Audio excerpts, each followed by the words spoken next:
sexualidad y diversidad funcional. Yo a veces procuro ir hablando de diversidad funcional. Cuando hablo de diversidad funcional hablo de discapacidad.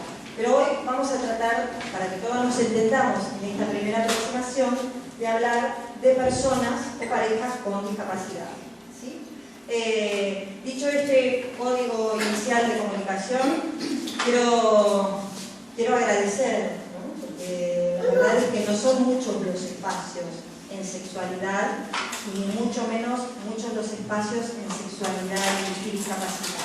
Entonces, cada uno de los espacios que ganamos en este sentido son no solo de agradecer, sino de aprovechar. Y espero que eso hagamos todos hoy.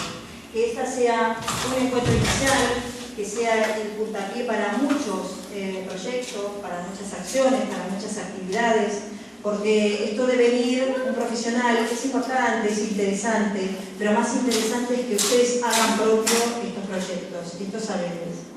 Hagamos circular el conocimiento, hagamos circular la propuesta en diversidad y sexualidad y llevémosla a nuestra casa, a nuestros hogares, al día a día de todas las personas, incluidas, claro está, las personas con discapacidad. A los enanos o personas con acondroplasia, que eran los bufones. ¿Sí? Eran por su sola condición de persona de baja estatura, hacían reír. ¿Sí?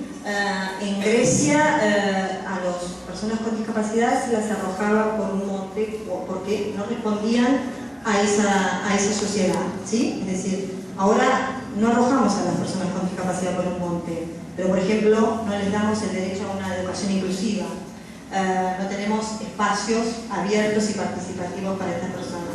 No hace falta tener los montes talletos que tenían los griegos, tenemos otras formas de discriminación que sustentamos, ¿no? Por eso hablamos de que a veces la visión mitológica de las personas con discapacidad es invisible. Yo cuando venía ayer para aquí, pensaba en esta condición de supuesto pueblo, ¿no? Y cuando hablo de pueblo, hablo de personas con discapacidad que permanecieron toda su vida ocultas en el cuarto del fondo, ¿no? En la habitación del fondo y que nadie sabía de su existencia. Quiero decir, esto no solo se da en los pueblos, sino que se da en las ciudades, por ejemplo, en formas supuestamente más avanzadas como son los asilos, en las que se asignan a las personas y se las invisibiliza, ¿no? Como fetiches sociales, como personas, esto que decíamos antes, ¿no? Las personas con discapacidad tienen tanto amor para dar, nos hacen tan nobles, tan sinceros, qué sé yo, todos nos redimimos a partir de ellos. Excluidos sociales, pensemos en la falta de derechos de muchas de estas personas. Quiero decir, sería muy largo puntualizar a lo largo de la historia cada uno de los roles, pero para que lo vayamos teniendo en cuenta, ¿no? La sexualidad humana es tan amplia que nos ofrece muchísimas posibilidades. Y está en nosotros poder tomarlas, poder hacerlas propias. Bueno, es un poco estas imágenes, ¿no? El loguito del medio dice diversas habilidades, diversos deseos, ¿no? Tantos como, decíamos antes, personas podamos tener. No, ahí estamos. Y esta es la pregunta del millón, ¿no? En sexualidad siempre se pregunta, ¿qué es lo normal? En discapacidad también. ¿Qué? No es un chico normal, no es una chica normal. Y perdemos mucho tiempo y hay muchos estudios intentando, digamos, acordar un criterio sobre qué es lo normal. Y la verdad es que nunca vamos a ponernos de acuerdo, porque tiene que ver con una construcción fundamentalmente personal y con la historia de cada uno, en qué es lo normal. Y yo creo que no hace falta definir qué es lo normal, ¿no? Porque la normalidad es lo que se llama, es un constructo social, es lo que nosotros construimos, es lo que nosotros fabricamos, es lo que nosotros vendemos como normal. Un cuerpo diverso, como es el cuerpo de una persona con discapacidad física, por ejemplo, para algunas culturas no es normal, pero para otras, ancestralmente, después lo vimos, era perfectamente esperable, era un cuerpo mucho más erótico, tal vez, que un cuerpo de una persona sin discapacidad.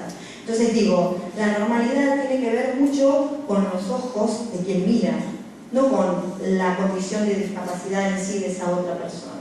A mí me encantaría poder hablar de sexualidad humana, específicamente abordar la sexualidad de las personas con discapacidad, pero todavía tenemos que quedar en esta fase de ¿qué? ¿Las personas con discapacidad tienen sexo? ¿Tienen sexualidad?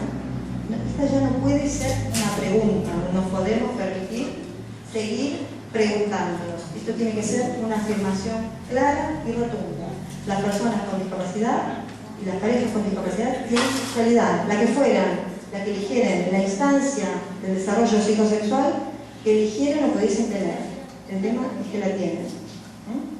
Y no está en nosotros validarlo o invalidarla, es una condición natural, por unas leyes antropológicas, pero hay una ley que se llama la ley del contagio. Y entonces dice que algo así como que dos personas juntas, dos personas parecidas, siempre se juntan y se contagian. Y seguramente muchas de las docentes que hay aquí escucharon aquello de la educación inclusiva no debe hacerse porque si incluimos a un chico con discapacidad en una clase de chicos convencionales, los contagian, ¿no? Hace que estos chicos se retrasen, que retrasen su aprendizaje y nos olvidamos de la riqueza que esta diversidad trae al grupo, ¿no? Pensando solo en los contenidos pedagógicos y no en los contenidos afectivos, sociales, emocionales. Siempre hay algo más importante para hacer. Siempre está ir al médico, rehabilitarme, ir a la escuela, o sea, y esto del sexo queda para algún momento, para cuando seas grande, para unos pocos privilegiados. Bueno, lo que les recomiendo que tengan en cuenta es la Convención de las Personas con Discapacidad como marco referencial para trabajar en derechos sexuales y reproductivos. La Convención avala que todas las personas tienen derechos sexuales y afectivos, que no es una ocurrencia de unos pocos, y que quien no otorgue estos derechos está incurriendo en un marco de avasallamiento de los derechos de este colectivo puntualmente, ¿sí? Es la ley 26.378. Argentina, entre otros tantos países, la respaldó.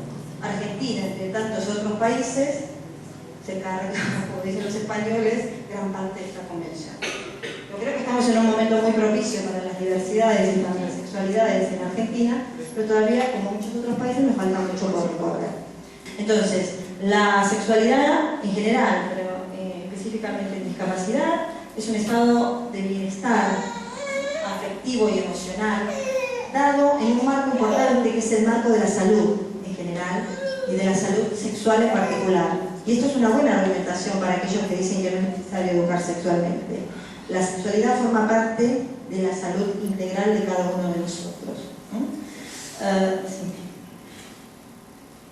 Y aquello de enfrentarnos con la discapacidad, enfrentarnos con la sexualidad, lo que lo dicen los padres, ¿no? Ya me voy a tener que enfrentar a la sexualidad desde chico cuando sea adolescente. Entonces, nos enfrentamos, la sexualidad es un problema, lo que vamos a tener que resolver. Todo eso nos quitaríamos este problema si desde que esta persona nace acompañamos su proceso de aprendizaje, de crecimiento, con un proceso paralelo de sexuación, un proceso que acompañe el crecimiento de esta persona, ¿sí? Entonces no vamos a tener que sobrellevar, abordar, no vamos a tener la sexualidad como un problema, sino como un ámbito más de disfrute.